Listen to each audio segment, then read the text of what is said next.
নেতাজি সুভাষচন্দ্র বসুর ১২৮তম জন্মদিন উপলক্ষে বনেদি স্কুল নেতাজি সুভাষ বিদ্যানিকেতনে অনুষ্ঠিত হবে বিভিন্ন অনুষ্ঠান।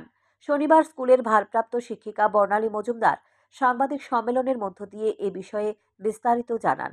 তিনি বলেন, আগামী ২৩শে জানুয়ারি মুখ্যমন্ত্রী ডাক্তার মানিক সাহার হাত ধরে নেতাজি সুভাষ বিদ্যানিকেতনে আয়োজিত অনুষ্ঠানের শুভ উদ্বোধন হবে।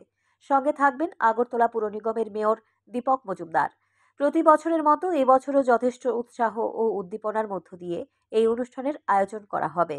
এবছর ২৩শে জানুয়ারি নেতাজি সুভাষচন্দ্র বসুর ১২৮তম জন্মজয়ন্তী উপলক্ষে যে শোভাযাত্রা অনুষ্ঠিত হবে তার মধ্য দিয়ে ছাত্রছাত্রীদের দ্বারা বিভিন্ন থিম তুলে ধরা হবে।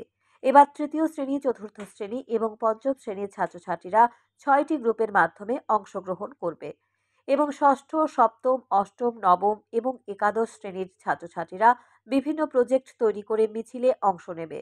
অপরদিকে দশম শ্রেণীর পড়ুয়ারা সংঘ বাহিনী এবং দ্বাদশ শ্রেণীর পড়ুয়ারা ভলান্টিয়ার হিসেবে নিয়োজিত হয়েছে। স্কুলের প্রাক্তন ছাত্রছাত্রীরা ট্যাবলো নিয়ে বের হবে বলে জানান শিক্ষিকা বর্ণালী মজুমদার।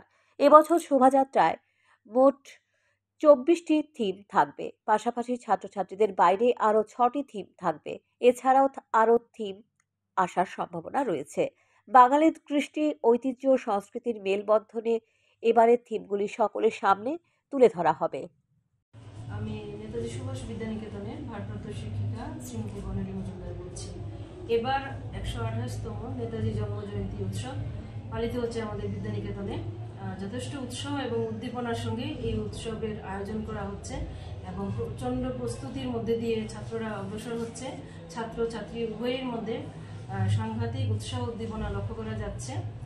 এবার বিভিন্ন থিম বাচ্চারা রেডি করছে, ছেলেমেয়েরা।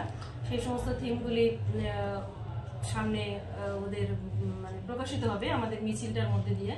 সেই থিমের মধ্যে আমাদের যেমন প্রাইমারি ক্লাসগুলি আছে, 3টা ক্লাস, বিশেষ করে 3, 4, 5 ছেলে এবং মেয়ে মিলে 6টা। আয়োজিত সাংবাদিক সম্মেলনে এছাড়াও উপস্থিত ছিলেন সুব্রত চক্রবর্তী সহ অন্যান্য শিক্ষক শিক্ষিকারা। সান্দন টিভি।